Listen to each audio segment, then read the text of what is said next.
I am joined this evening with my two colleagues, Minister Sean Sobers, Minister of Foreign and CARICOM Affairs, and Minister Roger Alexander, Minister of Homeland Security. My name is Eli Zakur, Minister of Transport and Civil Aviation. I have two items I'd like to discuss, and any questions for me, please ask after, because I have to go. The first item, Cabinet has approved amendments to Regulation 27 of the Motor Vehicles and Road Traffic Regulations, Chapter 4850, to expand the vehicle inspection framework. As it is now, private vehicles with a manufacture date, not date of registration, of 5 years or older are required to have their vehicles inspected at an authorized testing station. After the first inspection, vehicles are required to be inspected every 2 years thereafter. Vehicles with a manufacturing weight of 3 tons and over are required to be brought into a licensing compound to be inspected, only at Carnival. Commercial vehicles, registered T, H, R, and others, are required to be brought into licensing office for inspection. With these amendments, moving forward, vehicle testing stations will now include public hire vehicles under Section 2 of the Motor Vehicles and Road Traffic Act with a tare weight not exceeding 2,270 kilograms. These would include taxis, hired cars, and other passenger vehicles licensed to carry persons for hire. 2, authorizing the examiners of VEMCOT to inspect all taxis, regardless of tare weight, and all goods vehicles exceeding 3,200 kilograms. This would immediately relieve license division of close to 50,000 inspections a year. The second item I would like to discuss is the demerit points. Under the Motor Vehicles and Road Traffic Act 4850, there are currently 99 violations or offenses. 69 carry demerit points. 63 violations and 6 criminal offenses. Cabinet has approved the Motor Vehicles and Road Traffic Amendment to the 9th Schedule, Order 2025. Once this order is signed by me, the 9th Schedule of the Motor Vehicle and Road Traffic Act will be amended by deleting the demerit points for all violations except for items 6, 23 to 27. The 6 criminal offenses, the demerit points will remain. Those 6 are driving while disqualified from holding or obtaining a driving permit, driving while under the influence of drug, driving or being charge of a vehicle with your blood alcohol level exceeding the limit, failure to provide a specimen of breath or blood, failure to submit for breath analysis, and careless driving. I am signing the order shortly. Any questions?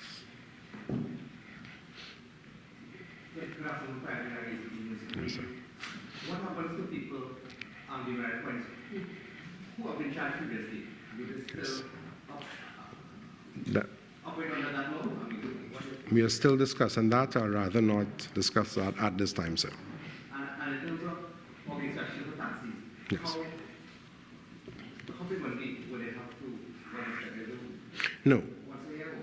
Same as it is now, but they could go to one of the 79 inspection stations throughout the country. So every 3 years then? Every 3 years? No. Or 2 years? The commercial vehicles go every year. Commercial vehicles go every year, sir.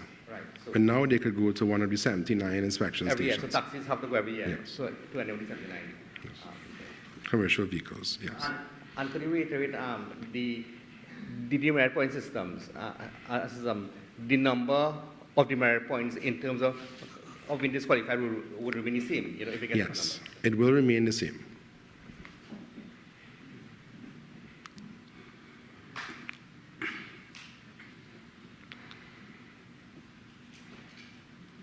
Any other questions?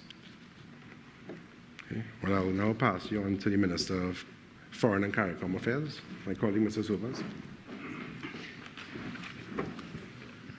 Thank you, Eli. Good afternoon, everyone.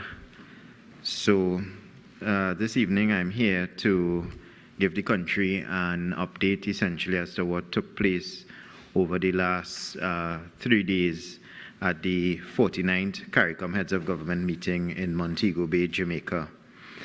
The theme of the meeting was grounded in people, partnership, promoting and serving a sustainable future. And Trinidad and Tobago participated in the meeting. The contingent from Trinidad and Tobago was led by myself, the Minister of Foreign and CARICOM Affairs, and I was ably assisted and accompanied by the Minister of Homeland Security, Minister Roger Alexander, the Permanent Secretary from the Ministry of Foreign and CARICOM Affairs, the Ambassador to CARICOM, His Excellency Mr. Ralph Mirage, and the Director of CARICOM also accompanied us, Ms. Aisha Wharton. During the course of the 2 days of meeting, the Trinidad and Tobago delegation met and held discussions with Her Excellency Dr. Carla Burnett, Secretary General of CARICOM, His Excellency Irfan Ali, President of the Cooperative Republic of Guyana, the Honorable Mia Motley, Senior Counsel, Prime Minister of Barbados, His Excellency John Antonio Briceño, Prime Minister of Belize, Dr. the Honorable Ralph Gonzalez, Prime Minister of St. Vincent and the Grenadines, Dr. the Honorable Terence Drew, Prime Minister of St. Kitts and Nevis, the Honorable David Burt, Premier of Bermuda, and the Honorable Ms. Kamina Johnson-Smith, Minister of Foreign Affairs and Foreign Trade of Jamaica. Trinidad and Tobago also advanced its country's position on several items on the meeting's agenda, including the CSME, CARICOM Agri-Food Systems Agenda, and a report from the Prime Ministerial Subcommittee on External Trade Negotiations. Trinidad and Tobago also participated in the Caucus of Heads of Government as well too, wherein a number of issues would have been touched on and dealt with as it pertains to the situation in Haiti, regional transport, the regional telecommunications strategy, and regional security architecture as well. Trinidad and Tobago also held several extensive bilateral discussions with ambassadors accredited to CARICOM from Singapore. We also did a bilateral with Jamaica, which touched on issues with respect to trade, immigration, regional security, which Minister Alexander participated in with the Deputy Prime Minister of Jamaica and the Minister of National Security, Mr. Chang. And Minister Alexander also had discussions with CARICOM impacts in Jamaica as well too. And as it pertains to the bilateral, Trinidad also held bilaterals with Portugal, Austria, which touched on issues with respect to health and security. The conversations that took place during that period of time in Jamaica for the 49 heads of government, we were able to engage with several of these countries on some of the issues that we think are extremely pertinent and important at this point in time. Those discussions allowed us to really exchange a lot of information to the possibility of signing some MOUs with these countries that we think would be very helpful for Trinidad and Tobago as we move forward in this dynamic world of uncertainty.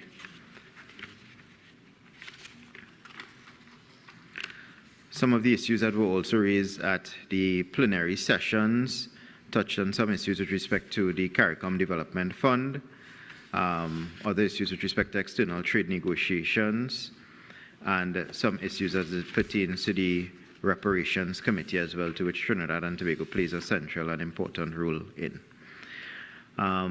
We believe, having reported back to Cabinet on certain matters, that the participation at the CARICOM Heads of Government 49 meeting was extremely pivotal to us.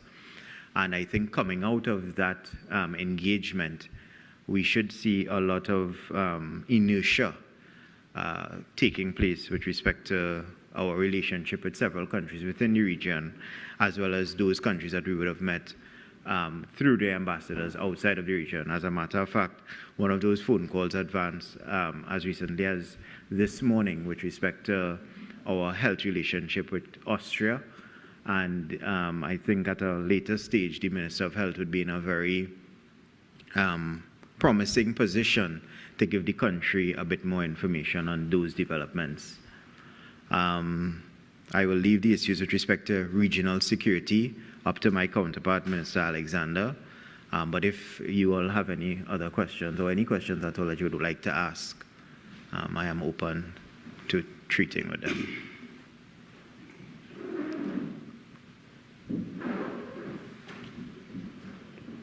Yes.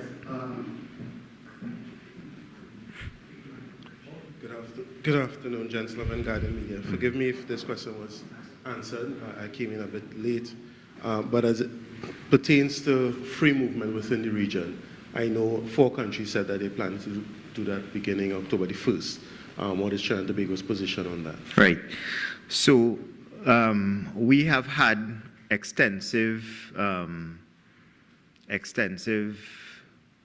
research into this issue at the Ministry of Foreign and CARICOM Affairs. This issue with respect to free movement did not just land on our doorstep. This is actually an evolution of what is currently in place right now with respect to the CSME.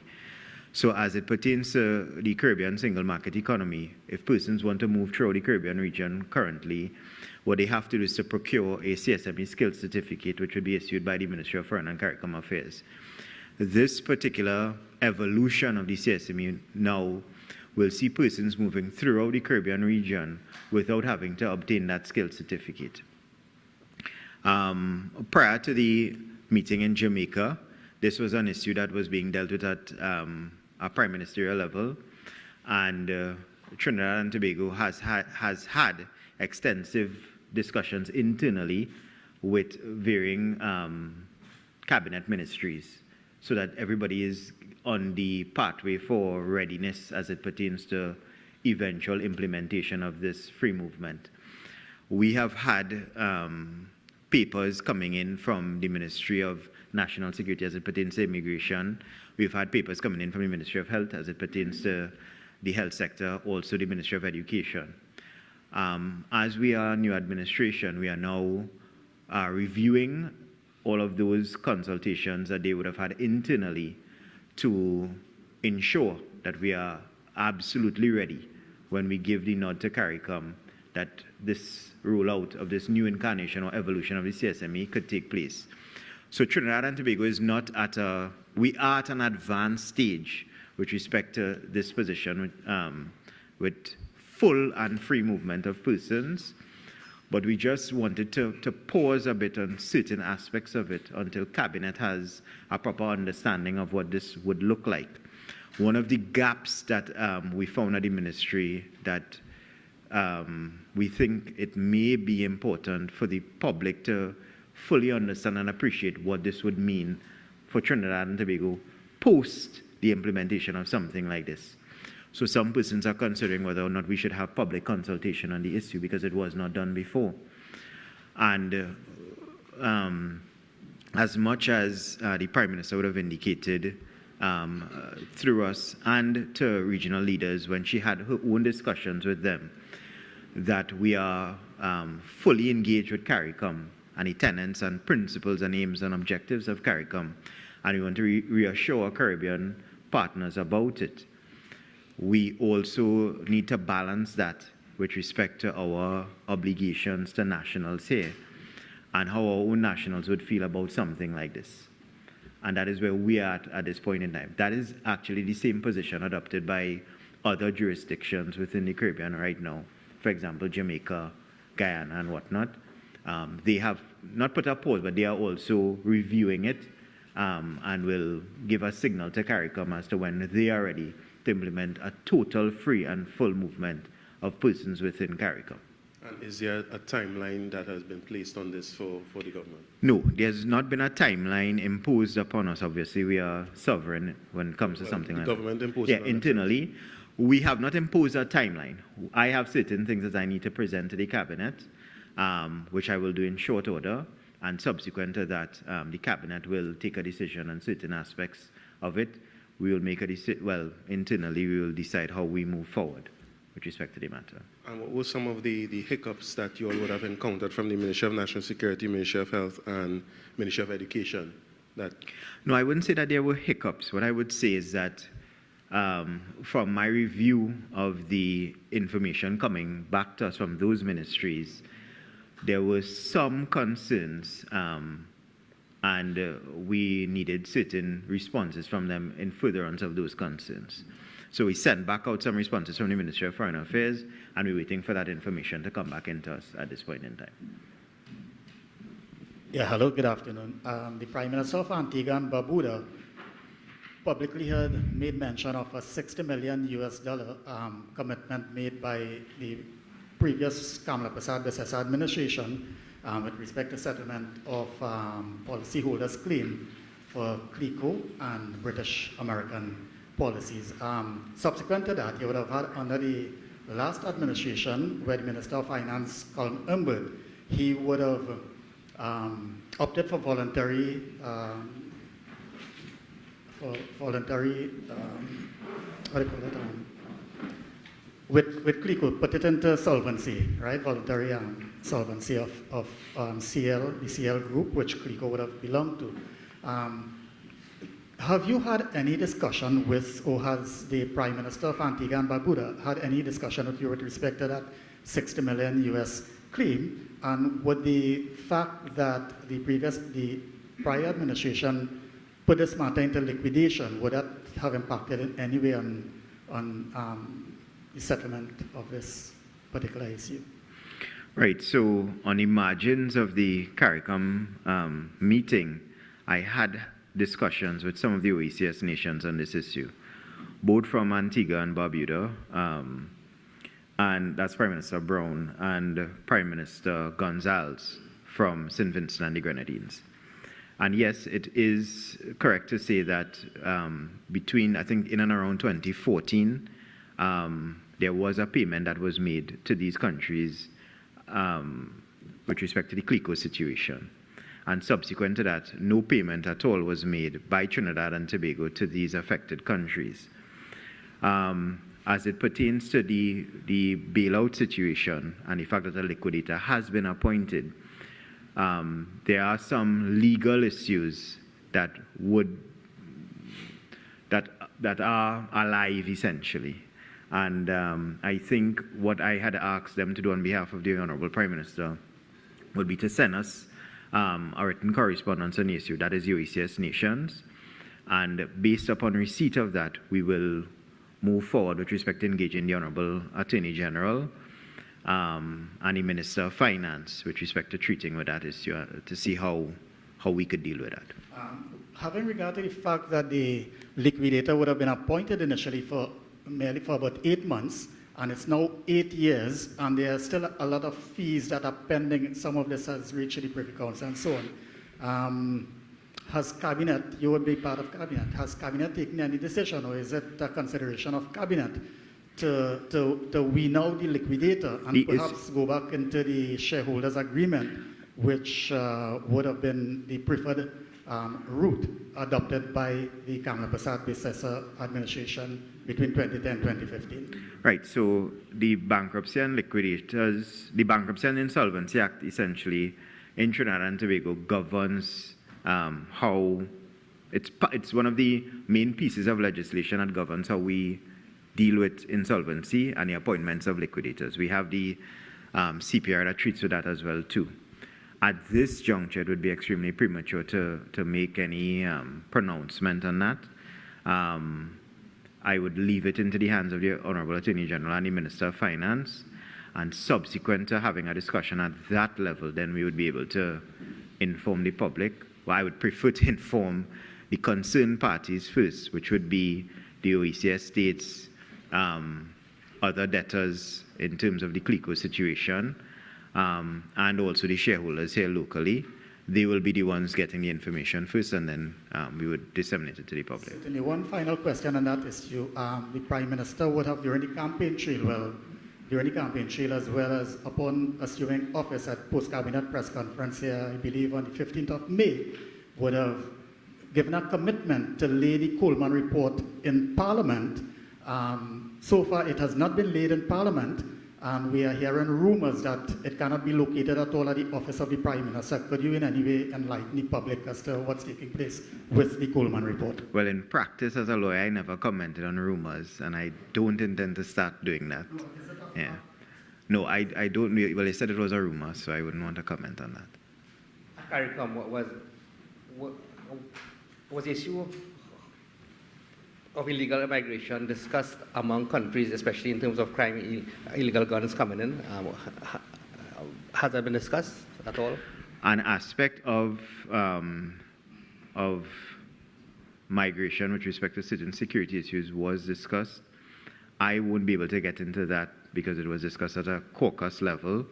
I don't know if at the bilateral with the Deputy Prime Minister of Jamaica and Minister of National Security, he shares the two portfolios in one, Mr. Chang, whether that was discussed with Mr. Alexander, so I would leave that up to him to answer.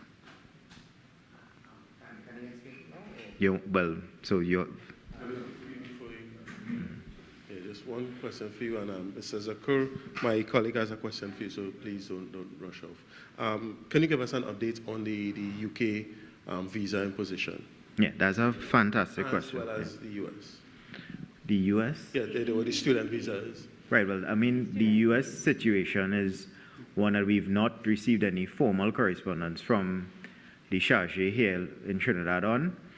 But I mean, as you would well be aware, that is a situation that is tethered to the big, beautiful bill that was passed, and essentially it touches and concerns all countries that have to procure visas to go to the US. So it's not something that deals with Trinidad and Tobago in an isolated situation. So I mean, if the US passes legislation to treat with that, and it comes to us, we will have to abide by that position. Right. As it pertains to the UK, that is a very, very interesting situation. So we have it on good authority, essentially, that there were certain discussions that took place with respect to the High Commission and a particular security agency located here in Trinidad. What was revealed based upon that discussion is that a high and inordinate and extraordinary number of persons would have been leaving Trinidad and Tobago to go to the UK to claim asylum. That information was given to Trinidad and Tobago sometime last year, at the end of last year. And from what we can glean, essentially, the ministry, or none of the ministries, or the previous administration, no one prior to us coming into office did anything about it. They were told well in advance of the March deadline that eventually came upon them that they needed to do certain things about that issue. One of the things that was requested was for the change in a particular piece of legislation that would have allowed for advanced passenger information to be delivered to the UK, maybe about an hour before the plane's actual departure for the UK. That was never done. And based upon the lackadaisical or ineffective or nonchalant or non-existent approach to deal with that situation and not providing a solution, we fell into error in the month of March, and they imposed the UK visa on us. Having come into office, we've had several discussions with the UK High Commission on this issue, and we have been successful in getting a meeting with the Home Office next week, Friday, I believe it is, to be done virtually, where we will discuss this issue and try to chart a course of solutions to hopefully bring about some type of relief to citizens within this country. Because nearly every couple of days, I think all of us, we are inundated with calls with persons who are facing challenges in procuring the visa.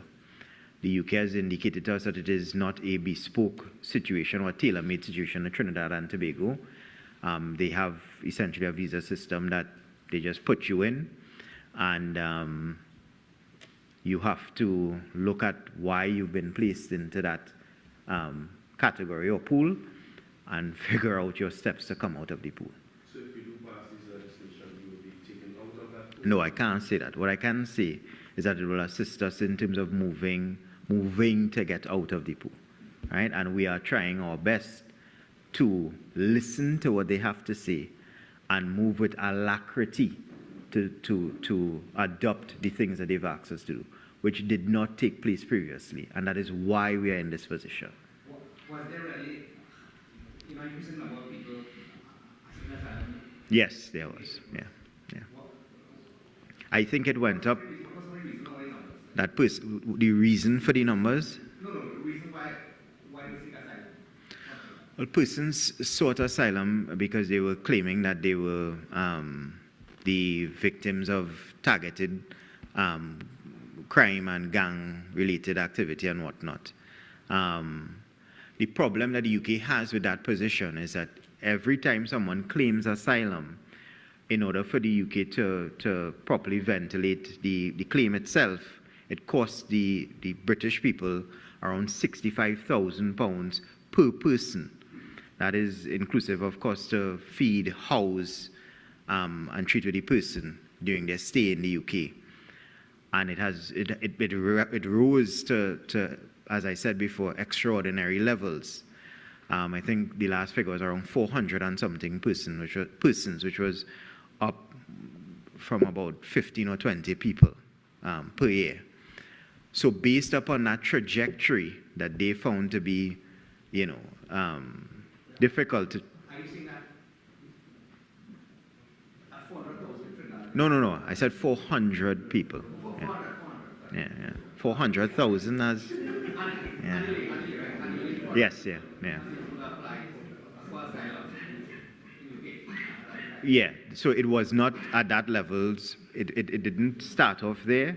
It rose to that level, which caused alarm in the UK. And it was a reason was crime, basically. That was the event. Yes, so what they indicated is that it was a combination of two things. The larger portion was persons seeking asylum to escape being the victims of crime. And then there was a subcategory of persons who they deemed to be economic migrants. There are solutions, as I was explaining to Ms. Jensen before, how we could treat with the persons who would be seeking asylum to escape being a victim of crime. But in terms of economic migrants, it's a little bit more difficult to deal with. But we've already come up with what we think to be a palatable solution to it. We'll present it to them next week. Have they been rejected? Beg your pardon? Or accepted? Or asylum? No. And that is why they have a difficulty, because a lot of persons are claiming the asylum, and after they would have gone through the procedure, a large number of them would have been rejected. No, not with me right now. Right, good day, Minister Zakur, before you run right. off. Okay, good. No, we have questions for you still, though? Beg your pardon? Don't go too far, I still have No, two my dear, questions I'll for be you. right there. Yes.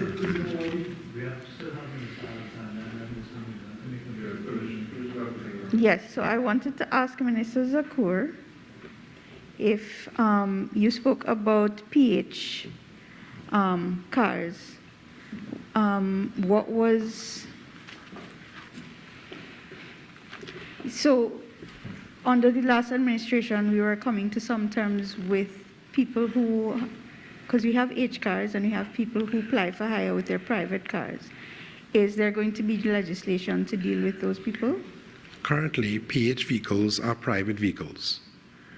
But currently, regarding how we're going to treat with the PH vehicles, we are still discussing it. Okay. That would include rideshare drivers and whatnot as well? Yeah. Or strictly those who only stands It illegally? is based on for hire, based on your license plate. That is something we're also looking at, sir. Right. Yet, I think either minister could take it, but the question I wanted to ask with respect to was the cost of intra-regional travel discussed? And also, are we looking at digitizing those forms that we have to fill when we come into the country? Because I'm assuming that would assist with this problem of immigration. Yeah, well, I know interregional travel was discussed at the meeting. It was discussed at a caucus level, so until the curriculum, the notice that comes out from CARICOM is issued, I wouldn't want to pronounce on that at all. but it was discussed at the meeting. As it pertains to the form that you're referring to, that would lay within the hands of the Minister of Homeland Security, but that form was not discussed at the caucus meeting. I don't know if in conversation with Mr. Alexander it was discussed.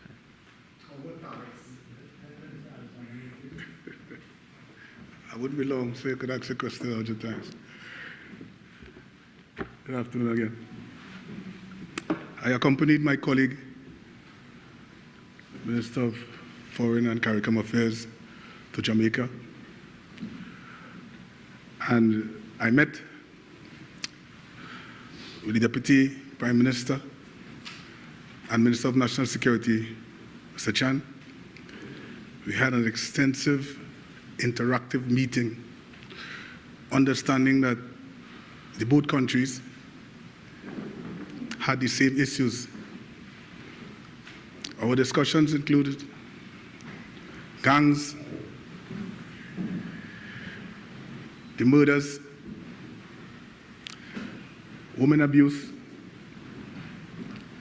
among other things. There are some things I would not divulge because it concerns national security of both nations. But as we went along, we came up with some solutions to crime. And what we had done, we looked at the crime structure. Because if you look at Jamaica for the longest, a couple of years back, you will see where the murder rate was. And you look at Jamaica now, and you'll see where the murder rate is. I was guided as to some projects I should choose and how to make it meaningful, how to get a sustainable impact on how we go forward. Some of the things that we also discussed was economic security, effective policing, swift justice, and crime prevention through social development and rehabilitation programs.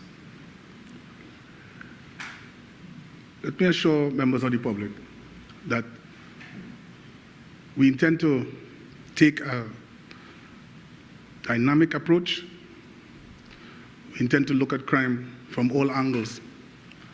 One of the things I would have learned while I was there is how important technology, that role technology plays in this fight against crime. Because Jamaica, they had some of the best technology. Yeah, well, I hope that when we get the technology, it will lead us on top, according to the song you just played. So, yeah, having technology, you will realize the impact it can have, that sustainable impact on your community, on your country as it relates to crime. Realize that the gangs and the warfare involved in gangs and the intent to, their purpose on many occasions is to disrupt or continue that fear of crime in and around communities. We also understand that the Trinidad and Tobago Police Service, for years, we have seen persons enter this country legally, enter this country legal, increase in population.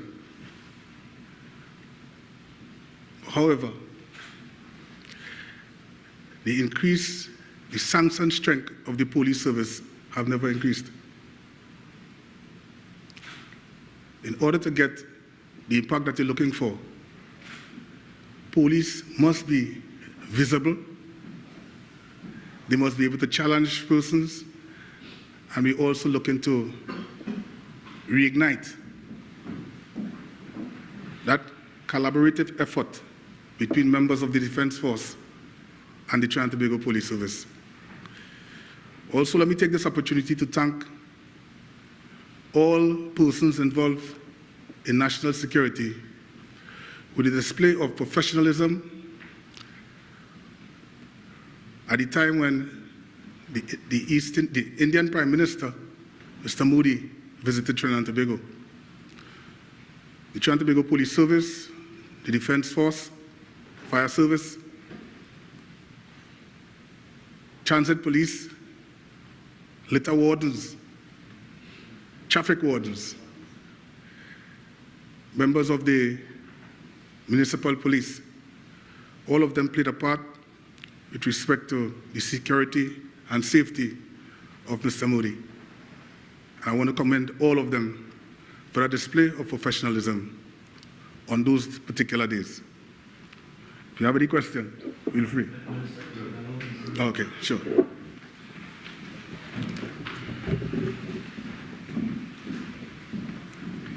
Thank you. Thank you very much. And good afternoon to members of the press, cabinet colleagues at the press conference. This afternoon, I would just like to raise two matters of interest, two matters relating to the discussions and deliberations today at the meeting of the cabinet held earlier this day. And to indicate first that pursuant to the direction of the Honorable Prime Minister, Mrs. Kamala Persad-Bissessar, the Ministry of Energy and Energy Industries submitted for the consideration of Cabinet today a note to establish a committee to develop a strategy for the reactivation of the Guaracara refinery.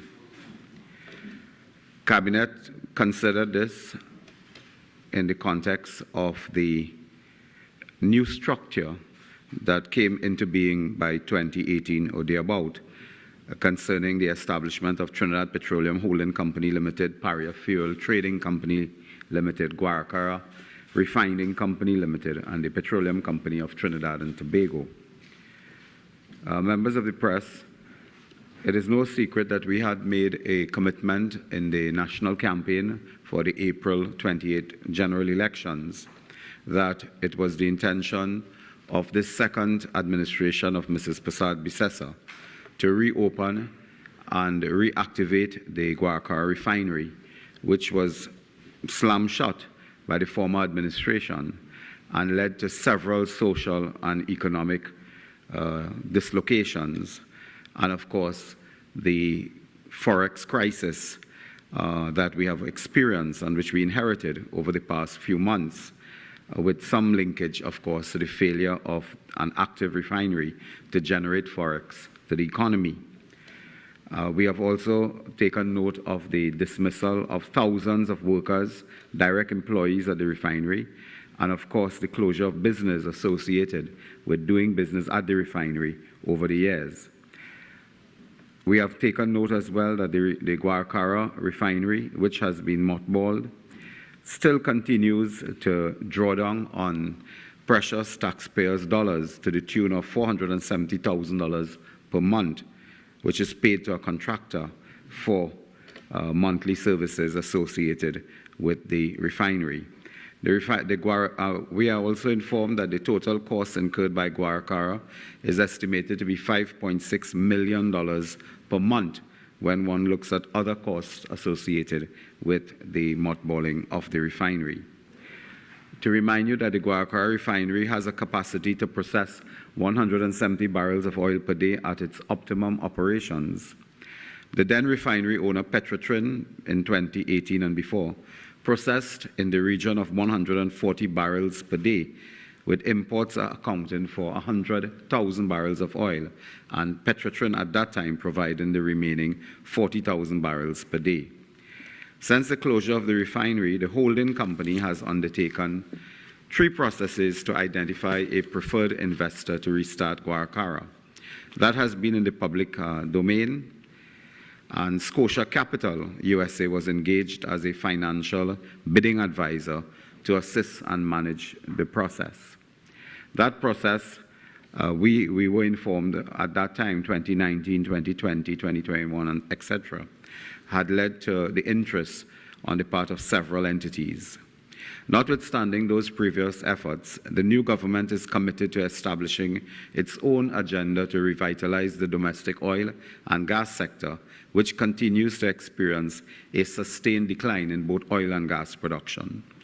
Our approach is multi-sectoral, with strategies to improve upstream oil and gas activity while simultaneously taking steps to reactivate the refinery and rejuvenate the downstream sector.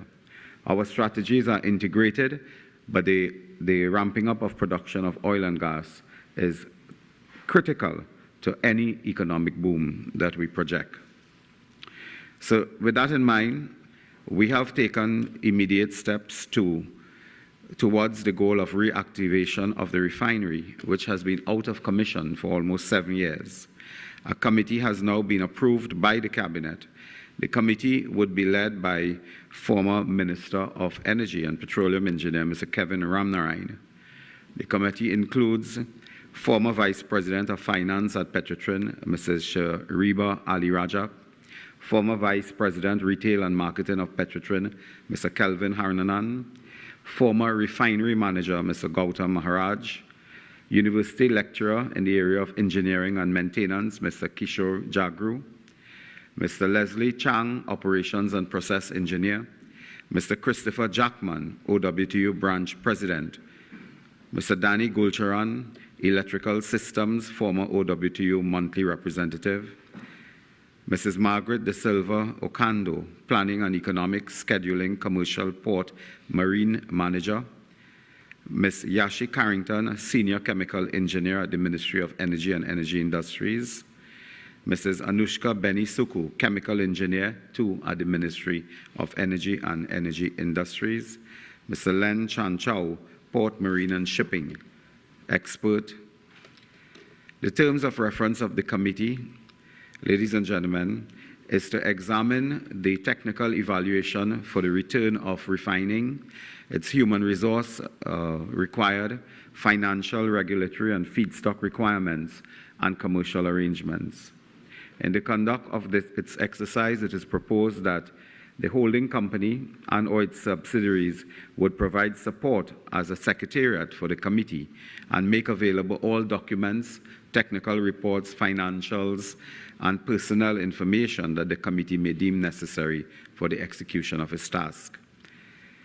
We are hoping that this committee will take a maximum of 4 months, maybe less, to return with a report to the Minister of Energy and Energy Industries, which will be transmitted to the Cabinet and will speak to the issue of the reopening of the refinery, its current state and assessment of its technical capacity, and, of course, a projection as to what would be required in terms of feedstock supply, human resource requirements, its technical assessment, readiness, and the infrastructure and utility profile as exists. This committee, we believe, will be meeting very soon. We will provide, of course, support from the holding company by way of honorarium and so on. And we are extremely pleased to announce that this initiative has also received the support of the Oilfield Workers Trade Union that has been involved with us in pathing the course that we will now take to reopen the Guaracara refinery. The second matter I wish to raise is a matter that I raised briefly on Monday night, last at our very successful Monday night report in Pinal, in the constituency of Siparia. I indicated then that our cabinet was considering, and I'm happy to note that we did consider and approve today a note from the Ministry of Energy and Energy Industries that deals with the amendment to a production sharing contract for a particular block. And this block has been a block awarded over the years to Woodside Energy, and it is the intention here that Woodside Energy, in collaboration with BP, would have entered into discussions on a contract for the development of this field. What we found on coming into office is that the former Minister of Energy and Energy Industries, Mr. Stuart Young, brought a note to Cabinet in January 2025, which is a few months ago, of course, and 2 or 3 months before the holding of the general elections. The former minister brought a note to Cabinet in which he asked Cabinet to agree to the production sharing contract, in this contract in particular. Cabinet therefore agreed in January 2025 to a production sharing contract involving, of course, the Ministry of Energy and Energy Industries on behalf of the Government of Trinidad and Tobago, Woodside Energy, and BP Exploration Operating Company Limited. It was only discovered in April 2025 that the note taken to Cabinet and approved contained a detrimental matrix involving costing and returns to the government and the people of Trinidad and Tobago by way of profit share. And the table that was approved, recommended by Mr. Stuart Young and approved by the then Cabinet of Prime Minister Keith Rowley at the time, a cabinet that included opposition leader Penelope Beckles, a cabinet that included Mr. Faris Alwari, cabinet that included Mr. Foster Cummings and many others on the opposition benches today. That cabinet approved and confirmed a note that reduced the government share of the profits of this particular profit sharing contract by between 20 to 30%. What it meant is that this country stood to lose if we did not act today. The country stood to lose in terms of revenue 6.7 billion Trinidad and Tobago dollars because of the note taken by Mr. Stuart Young. The country would lose in revenue 6.78 billion Trinidad and Tobago dollars over the life of the proposed deepwater development. Ladies and gentlemen, it is amazing to note that this mistake was actually picked up by the contractor, Woodside Energy, and brought to the attention of our government. We moved with haste to discuss with the players and the stakeholders, and today we approved a new natural gas price class structure and matrix that gave the government of Trinidad and Tobago at the lowest end 10% increase and at the highest end 20% increase in our revenue from that particular project. It amounts roughly, by the calculations of those at the ministry, to be $1 billion United States dollars over the life of the project. And this to us is extremely significant because had this remained, I have asked incidentally for a complete investigation by the Ministry of Energy and Energy Industries as to how an error, a mistake, a miscalculation could take place with a pricing matrix that allows a government to lose $1 billion United States dollars, almost 7 billion Trinidad and Tobago dollars in the life of a project. How can a mistake like that take place? I mean, I've known that we have sometimes, it's inevitable and human that we have errors, small errors in minutes and documents and notes and so on. But this is not a small error. This is an error of 7 billion Trinidad and Tobago dollars that was picked up outside of the ministry. And therefore, we had to correct this post-haste. And today we did, and in doing so, we have earned effectively by passing one note at the cabinet. I can tell you, by passing one note at the cabinet, we have just earned 7 billion Trinidad and Tobago dollars. So anybody who asks them where the money coming from is correcting the mistakes of Stuart Young and others. That is where the money is coming from, without producing one extra barrel of oil per day. And since we came into office, I've said before, and I want to remind you, we have increased oil production from 48,000 barrels of oil per day, which we met today, by almost 5,000 barrels more. We have increased that to about 54,000 barrels of oil per day. We have increased gas production as well. In fact, today, a few moments ago, the Honorable Prime Minister, myself, the Honorable Ernesto Queza, met with the leadership of BP today, Mr. David Campbell and others. And we received the good news from Mr. Campbell and BP that they have also seen a growth in their own production in the second quarter of 2025. We're extremely happy to report that Shell, when you add that to Shell, that Shell has also indicated that they intend to ramp up and expand production and enhance production in the Manatee field by 10%. That speaks well for our revenue position, it speaks well for our foreign exchange challenge, and it speaks well for the investor confidence in Trinidad and Tobago at this time from the energy sector. So those are the two matters I would raise with you, and of course be in a position to take any question that you may have for myself or Good other afternoon, ministers. Minister. Yeah, sure. The refinery, right? The committee would report in 4 months, right? But Sure. But they won't choose anybody yet. They will say the way forward. In other words, to choosing the contractor who would take over the refinery. No, this would proceed. This would be a process that would inform further decisions on the choice of players, stakeholders, partners in any venture to reopen the refinery. So the old system was scrapped, has been scrapped. We have placed that on hold, and pending the production of this report, which would be the most accurate report. I can tell you the last time any report was done on the refinery, we believe it was 2020. That is 5 years ago. In 5 years, in an industrial installation and so on, all types of things can go wrong.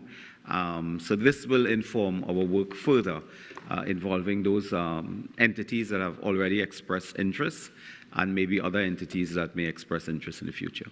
Do you have people who have expressed interest? Can you name some of them? No, well, apart from those that are already in the public space, we have received information from other entities and so on. I'm not at liberty to speak to those entities now, but we had put on hold all pending an assessment of the refinery. Because what has happened is that entities can be making bids, can be making projections, and it may be out of sync with the reality of what they will meet at the refinery. And if we go that road, we could end up with another NICON.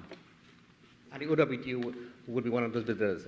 They have always expressed an interest in this matter, and indeed, on this committee, we do have not one, but I believe three individuals, 3 experts nominated and supported by the OWTU on the refinery restart committee. Do you think that gives them an unfair advantage, having those people on the committee? We are not thinking of it in that sense now. We just want to get an assessment, an honest, independent sort of technical assessment. And the persons associated over the years with the refinery, they are also not just persons associated with the OWTU, but employees, managers as well at the refinery. They will participate with a wider group of persons on conducting the assessment. And is the government willing to put any money into that project? Well, apart from the basic cost associated with the assessment now, which is a very minor cost in the scheme of things, we will then assess based upon the report. So the report will tell us to what extent the government will look at a capital outlay, to what extent we can look at equity participation as a structure for entering into any arrangement. That will tell us, the report will tell us the direction we can look in.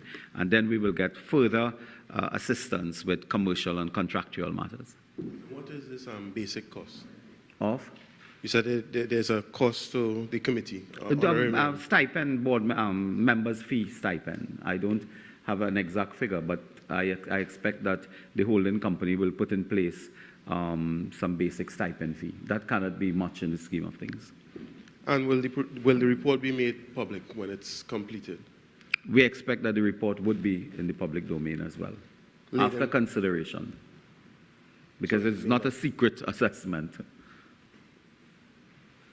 The other matter, of course, was the other depot. Yes, on the other matter, was there any explanation given to, and you said it was a mistake, or it might have been a mistake. Other than that, was any explanation given to why this $6.7 billion reduction in revenue was proposed and approved? The preliminary explanation was that it was a mistake.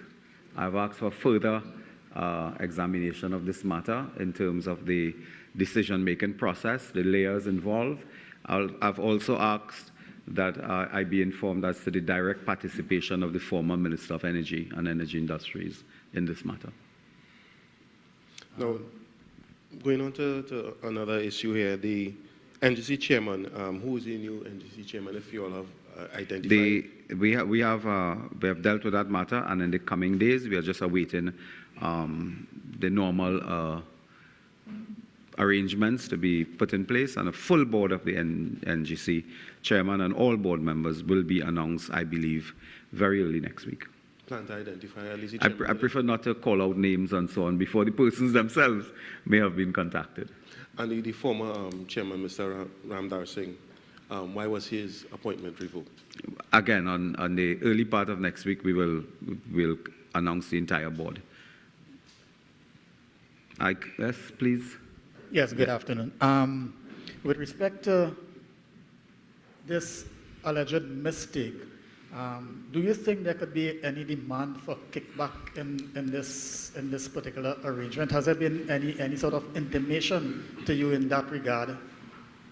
It's an extremely weird, it's an extremely disturbing development. In fact, when this, even in a room with diplomats, when they hear of this, their eyes roll. Is a very, very suspicious, is a very disturbing development. I cannot yet speak to white-collar crime, corruption, an invisible hand involved in this, but what I could say is this is the first time I've been in public life now for almost 25 years. It's the first time I've heard of a mistake involving 7 billion Trinidad and Tobago dollars. Over the years, you'll recall when there was a matter involving, I believe, the Ministry of Housing. The former Prime Minister was Minister of Housing, and there was an issue over, I believe, unless I'm mistaken, $10 million. And Mr. Manning rose in Parliament to say where the $10 million went. That pales in as insignificant when you consider the mind-boggling figure of 7 billion Trinidad and Tobago dollars. I will not yet ask where was the $7 billion intended to go.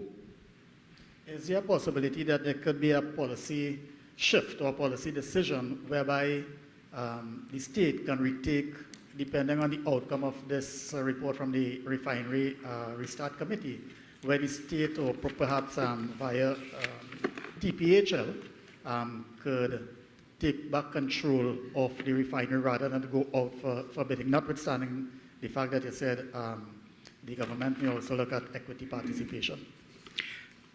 The options will be known after the report is submitted, but a key part of the report, I could tell you from the terms of reference, would be marketing and commercial arrangements, and we will look at the economics of that to inform the structure of any arrangements going forward that may involve yet again the state or may not involve the state at this time. Could I also indicate there's another matter in the public domain, and I've received several questions from members of the press, and I can confirm that the Chief Executive Officer of Heritage, earlier today, I believe, Heritage Petroleum Company Limited, its Chief Executive Officer, Mr. Eric Keskula, had submitted his resignation. I want to take the opportunity to thank him for his service to the company, to our country, and the time he has been there. I think he was appointed in June 2023, and he has resigned. Pursuant to his contractual arrangements, he will continue to work and to assist us as we go forward. He has indicated to us that he had sought and obtained other, roles and professional opportunities elsewhere. So we just want to take the opportunity to wish him well and to indicate that that is the state of play at Heritage. Recently, I saw the principals from Proman. They had a meeting with you.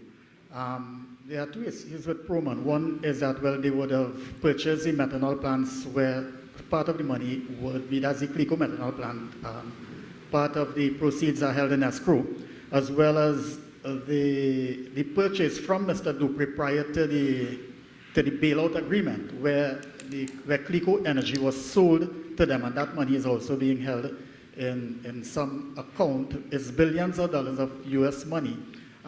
Would the government be moving with any alacrity to access these monies, which could help alleviate the serious US financial crunch? And also, it can help in terms of the final payments of the debt owed to government by CLF? Well, I can tell you that, yes, it is a fact we have met with the management and leadership of Proma. Not once. I think we have met on several occasions.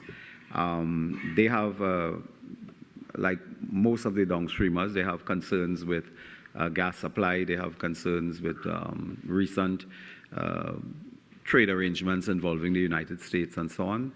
And they have not, we have not been having any detailed discussions on those matters, but you'll appreciate that detailed discussions on those matters would be sensitive, and we would not be eager to reveal in public some of the details, given the outstanding court matters involved and the outstanding investigations, reports, and so on involving that entire process and the history of that process that goes back, I believe, to 2010 or thereabouts. So these are matters that, if and when arise, we would meet and treat with it. But as of now, there are more matters of tariff, issues of tariff, market, and gas supply. Yeah. If not, thank you all very much. Oh, one. Yeah.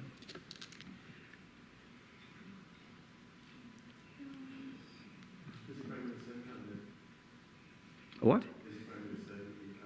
Cabinet ended. No, he said she's in cabinet now.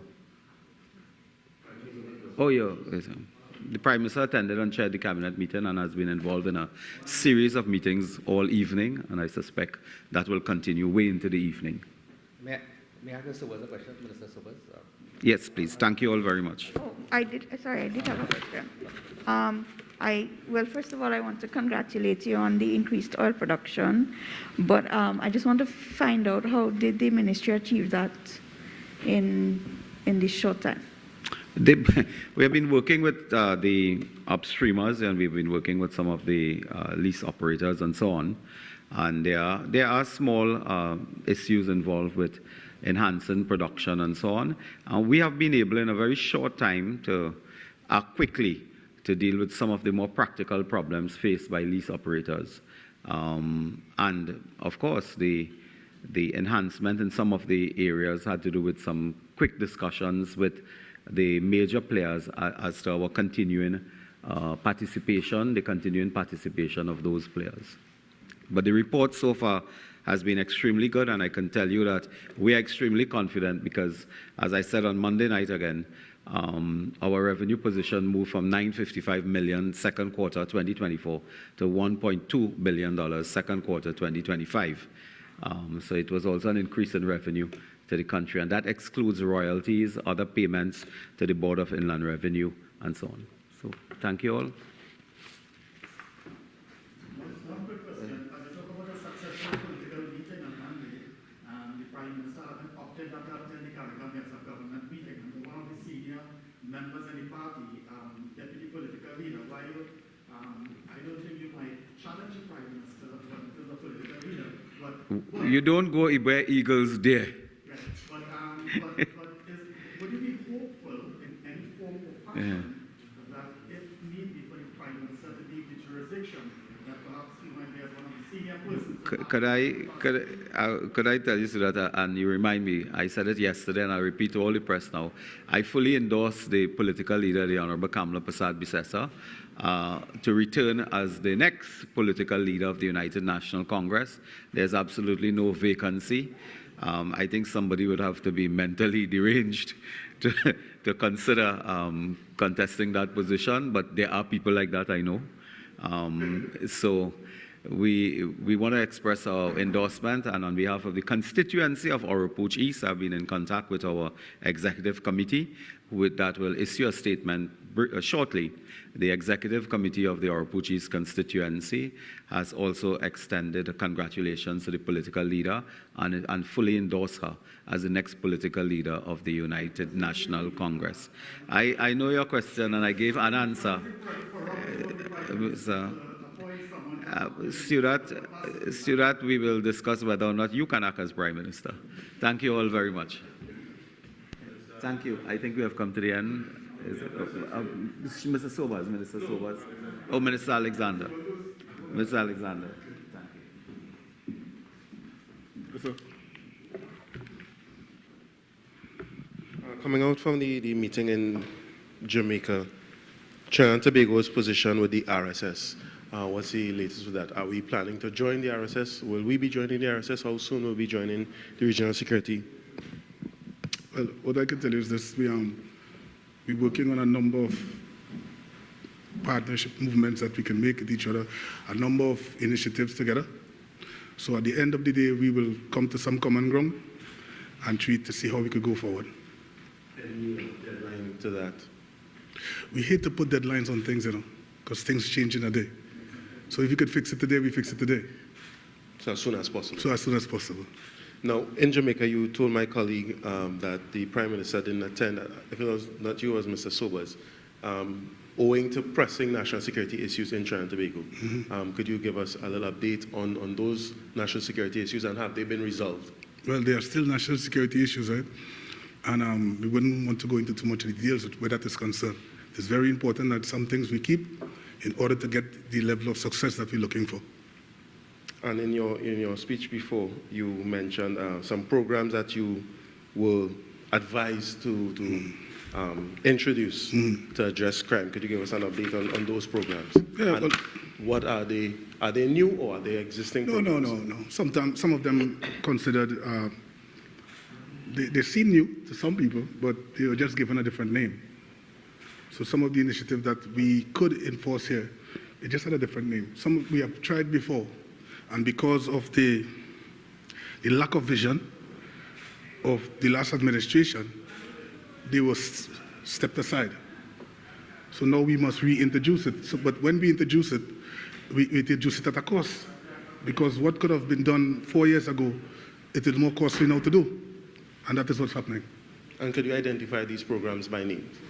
Well, let me just share one with you, a very simple one. We had technology placed in vehicles. Let's go with this one. Just technology placed in vehicles where we could get information here and now. How much of that you would have seen in a police vehicle within the last couple of years? You see, so we need to understand at this level that technology is the way to go.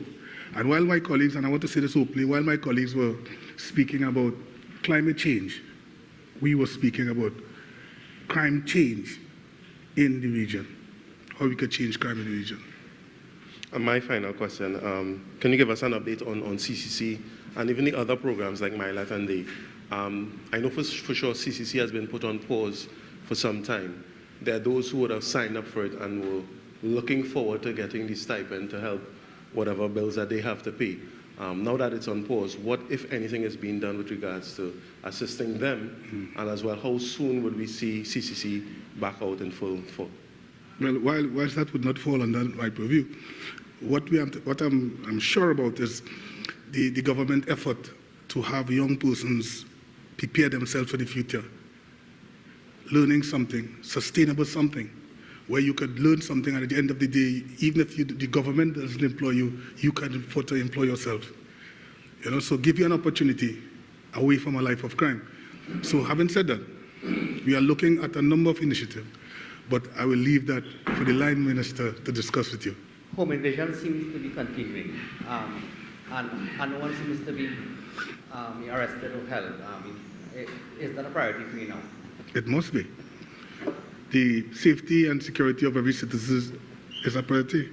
And what we are looking at really is that we in the not too distant future, very soon, I don't want to give my friend a timeline, but very soon, might be even be in the next Parliament Day, you will see a number of laws coming forward to treat with home invasion, because we intend to give the citizens an opportunity to defend their castle.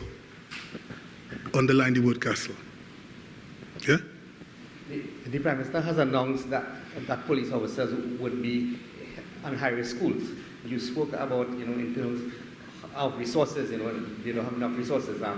What about, also getting the army involved, soldiers involved in that, And of course, I think they must be unarmed, if they're in school.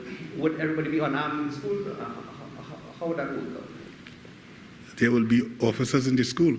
But to tell you if they'll be armed or unarmed, I cannot speak to that. What I can tell you, every situation will be dealt with according to its merit. So that's what we intend to do.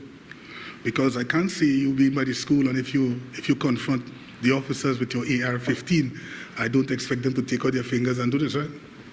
I'm not saying that they'll be armed, but every situation will be dealt with on its own merit.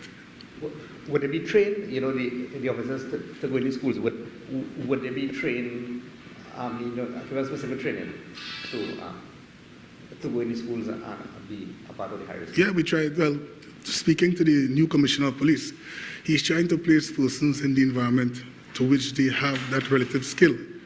And if they have the related skill, then they will be placed there. So we don't want to just put persons, as persons would say, square peg in the round hole. So you prepare the agency for the new initiative so they can confront it with courage and grace and professionalism.